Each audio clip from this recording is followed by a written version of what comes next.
Sihab akhirnya sadar. Di balik jeruji besi, Habib Rizik Sihab instruksikan pengikutnya untuk membantu pemerintah menangani bencana yang terjadi di belakangan ini di Indonesia.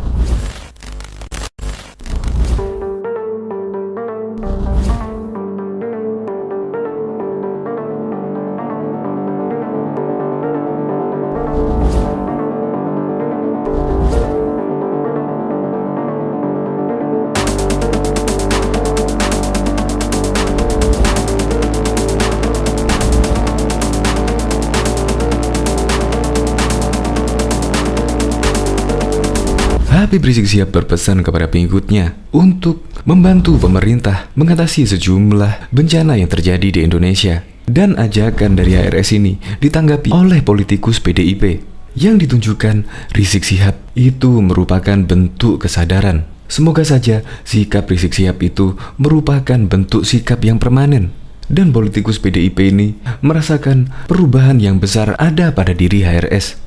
Karena waktu dulu semenjak datang ke Indonesia dari Arab Saudi, HRS pun terkenal galak dalam orasinya dan juga kontroversial, provokatif, dan cenderung juga iritatif.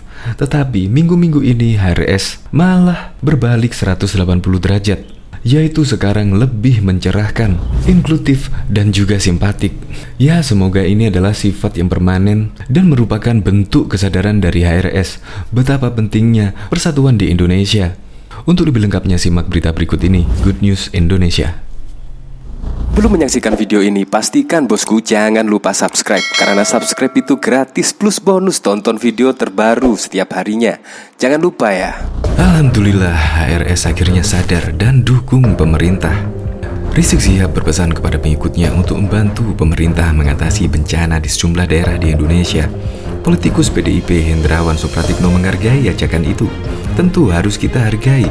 Belakangan HRS menyampaikan pesan dan ajakan yang menyejukkan, kata Hendrawan ketika dihubungi Selasa 19 Januari 2021. Hendrawan berharap sikap yang ditunjukkan Rizik Sihab itu merupakan bentuk kesadaran, sehingga sikap itu menurutnya bisa ditanamkan permanen dalam diri Rizik Sihab. Sekali lagi, mudah-mudahan ini merupakan perubahan sikap dan perilaku yang permanen, yang lahir dari kesadaran yang mendasar, ujarnya.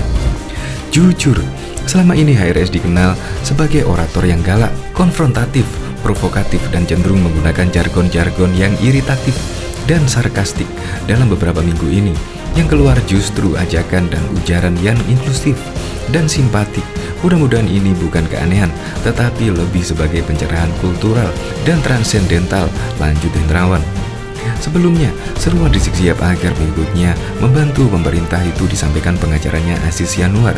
Aziz mengatakan Rizik Sihab turut prihatin dengan bencana yang terjadi akhir-akhir ini.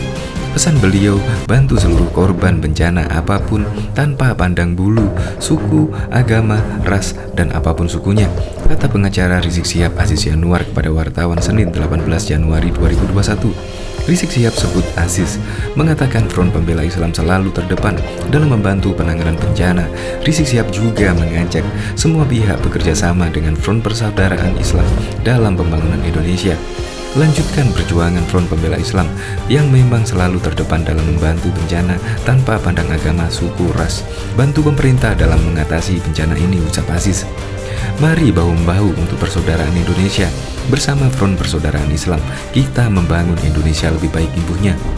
Presiden Joko Widodo diketahui bertolak menuju kota Banjarbaru, Kalimantan Selatan, Kalsel dalam rangka kunjungan kerja Senin 18 Januari 2021. Pesawat kepresidenan Indonesia 1 yang membawa Presiden Jokowi bersama rombongan terbatas dan menerapkan protokol kesehatan ketat lepas landas menuju kota Banjarbaru dari pangkalan TNI AU Halim Perdana Kusuma pukul 10 waktu Indonesia bagian Barat. Rencananya, setiba di pangkalan TNI AU Syamsuddin Nur, kota Banjarbaru, kepala negara diagendakan langsung meninjau lokasi terdampak bencana dan banjir yang berada di Kelurahan Pakauman, Kecamatan Martapura Timur, Kabupaten Banjar dengan perahu karet. Pada kunjungan kerja dan peninjauan kali ini, Presiden Jokowi juga akan meninjau lokasi terdampak lainnya. Jokowi akan meninjau jembatan Mataram yang aksesnya terputus karena bencana banjir. Ia juga akan mendatangi posko pengungsian untuk meninjau meninjau kondisi warga terdampak serta kesiapan bantuan. Selepas kegiatan tersebut, Presiden Jokowi beserta rombongan terbatas akan kembali menuju Langkat, Pangkalan TNI AU Syamsuddin Nur untuk bertolak kembali menuju Jakarta.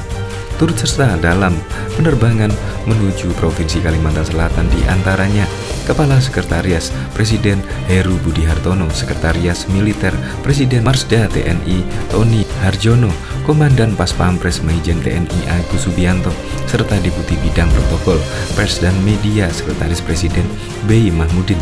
Gempa bumi mengunjang wilayah Kabupaten Majene dan Mamuju, Sulawesi Barat Sulbar pada Jumat 15 Januari 2021. Badan Meteorologi, Klimatologi, dan Geofisika BMKG sempat menyampaikan bahwa pusat gempa berada di 6 km timur Laut Majene dan berkedalaman 10 km. Gempa bumi tersebut diinformasikan pula merupakan rangkaian dari gempa yang sempat terjadi di Majene pada sehari sebelumnya, Kamis 14 Januari 2021. Badan Nasional Penanggulangan Bencana BNPB pun mencatat sesuai data sementara yang dikumpulkan ada sebanyak 42 orang meninggal dunia akibat bencana gempa Sulbar ini. Selain menelan korban jiwa, gempa bumi di kawasan Sulawesi Barat Sulbar ini juga mengakibatkan lebih dari 600 orang luka-luka dan sekitar 15.000 orang mengungsi. Saat ini tim penanganan bencana masih melakukan pendataan dan mendirikan tempat pengungsian untuk korban bencana gempa bumi tersebut. Tak hanya itu, tim gabungan juga tengah berupaya untuk mengevakuasi dan melakukan proses pencarian para korban yang telah terdampak gempa bumi di Sulbar. BNPB pun menghimbau masyarakat untuk selalu waspada terkait potensi gempa susulan dan selalu mengikuti informasi resmi yang tersedia melalui BMKG dan portal Inaris untuk mengetahui potensi risiko bencana. Menteri Sosial Mensos RI, Tri Risma hari ini langsung meninjau lokasi gempa dan memantau salah satu posko pengungsian gempa di Mamuju pada Jumat 15 Januari 2021 malam. Kegiatan Mensos Risma di lokasi gempa Mamuju, Sulawesi Barat itu diketahui dari unggahan kanal YouTube Lim Jamsos Perlindungan dan Jaminan Sosial. Dalam video berdurasi sekitar 1 menit 32 detik, Mensos Risma yang tampak mengenakan jas hujan dan masker melihat langsung posko pengungsian gempa bumi di tengah guyuran hujan. Sesekali Mensos Risma pun berbincang dengan beberapa tim penanganan bencana di lokasi pengungsian dari unsur TNI maupun pemerintah setempat. Dalam tinjauannya itu, Risma meminta tim penanganan bencana di Kabupaten Mamuju segera mencatat apa saja kebutuhan masyarakat, utamanya yang kini berada di posko pengungsian. Coba di list yang kita belum punya apa, nanti di Makassar kita buat posko di kota Majene. Karena Majene di sini tidak bisa karena terputus.